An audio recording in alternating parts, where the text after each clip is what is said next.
Fever did not want people to know that Caitlin Clark was going to be out for the season.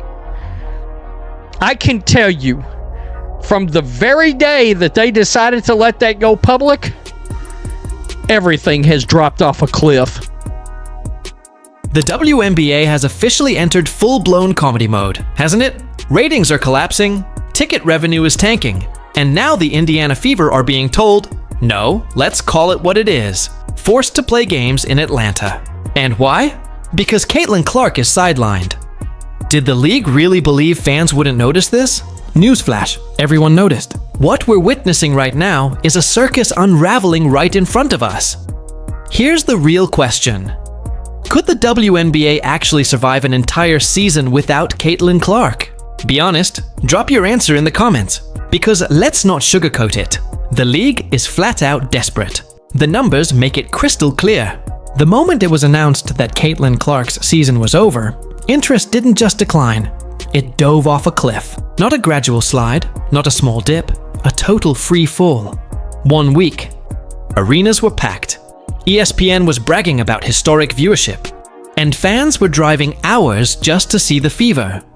The next week, there were empty rows, polite clapping, and television ratings that looked closer to late-night reruns than professional sports. People were trying to hang on to the possibility this whole time. Look, so many people stayed engaged with the team because they thought the cavalry was coming. She's coming back. We're going to have a fighting chance to win the WNBA championship.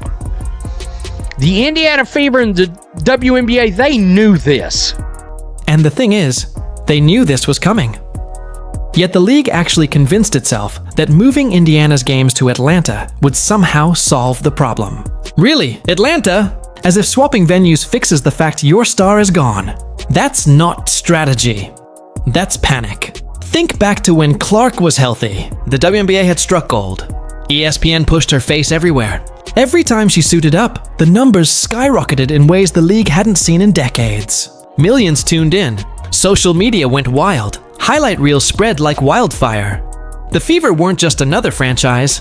They were the attraction. Every road game turned into a home crowd because people were coming out to see her. But here's the kicker. The WNBA and Fever front office knew Clark wasn't returning. They dragged it out, dangling hope in front of fans, letting people believe she might be back for a playoff run. Why? Because they understood that the moment the truth came out, the bubble would pop. And pop it did. Just look at Baltimore. Nearly 3,000 fans who already had tickets chose not to show up. Let that sink in. They paid, they had seats waiting, and still said, forget it, not worth it. That's not just fans losing interest. That's fans feeling deceived. They thought they bought tickets for Caitlin Clark. But what they got was a watered-down WNBA product. No refunds included. People felt like they were going to games thinking this team would have Caitlin Clark coming back to make a championship run. I mean, the perfect example, the game in Baltimore the other day with the Mystics. Nearly 3,000 fans decided not to show up, and they paid for the ticket. ESPN is out here acting like everything is sunshine and rainbows. They're parading stats about year-over-year growth and the highest viewership in decades. Yeah, but let's be real. Those huge spikes? Clark was on the floor. Those trending highlights? Clark was dropping logo threes and dazzling passes. She was the headline. Without her, you're left with a 90,000 viewer snooze fest between teams nobody outside their hometown cares about. Put it into perspective. One of the league's so-called big matchups recently drew fewer than 100,000 viewers. That's YouTube influencer territory. Honestly, some high school state championships pull better numbers than that, and yet the league wants to act like nothing is wrong. Spoiler, everything is wrong. The sky isn't holding steady. The sky is falling. Alert, the sky is falling. But before Caitlin Clark's season-ending injury, WNBA tickets were averaging $89. The moment she went down, price crashed nearly 30%, plummeting to $62 a seat. That's kind of crazy. And there's a lot of reasons for this, but obviously the biggest reason is Caitlin Clark. Caitlin Clark literally being out, and again, she's only on one team, but a very big chunk of the total attendance in WNBA is from the Indiana Fever. This entire mess is Kathy Engelbert's nightmare scenario. She gambled everything on the idea that the WNBA could grow bigger than one superstar. But the truth is now glaringly obvious. That one superstar is the WNBA. Without Clark, the league isn't trending. It isn't generating buzz. It isn't even part of casual sports conversation. And now comes the most absurd move yet. Shifting Indiana Fever games to Atlanta. Because nothing says, we believe in our product, quite like uprooting a team just to try squeezing out ticket sales in a market that doesn't care. Do they seriously believe Atlanta fans are suddenly going to show up for Indiana games without Clark? Are they handing out free food at the door? The math doesn't work, and this isn't even new. We've seen this before. Remember when the NBA propped up markets for TV contracts regardless of fan demand? It backfired spectacularly. And now the WNBA is repeating history. You can't fake demand. Either fans care or they don't. And right now, with Clark out, they simply don't. Moving arenas.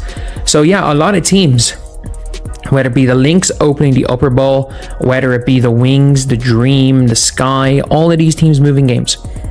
All of these teams are moving games for the Indiana Fever, regardless of who it is. They all have to sell those seats. And a lot of people don't want to go, and it's super cheap. Like, it's a lot easier to fill a 10,000 seat arena without Caitlin Clark than to fill 20,000. So you're going to have to find a way to do it anyway, which is what a lot of people are going to be doing, trying to sell tickets. The seats for the playoffs, I would say the Indiana Fever playoff seats would have been, honestly, like nearly $1,000 in. I actually think had Caitlin Clark been playing, it would be nearly $1,000 into this game. Let's run the numbers again, because they're unbelievable. Before Clark's injury was even announced, the Fever versus Sky matchup featuring her and Angel Reese crushed expectations. 2.7 million viewers tuned in. For context, that's more than some MLB primetime games. Then, after her injury, the Fever versus Mystics game stumbled to just 270,000 viewers. The Fever versus Lynx barely crossed 1 million, and the so-called marquee markets like New York and Vegas, they aren't driving interest either. Sure, Aja Wilson is a phenomenal talent. No debate there. But if casual fans don't know or care, that's the brutal reality the league faces, and the players know it. They've noticed the half-empty arenas, the lack of social media buzz, and the fact that ESPN isn't blasting their highlights like before. Angel Reese is visibly frustrated, half competing, half tuning out.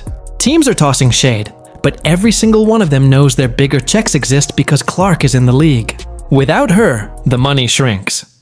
Here's the bottom line. The WNBA staked its entire relevance on one player.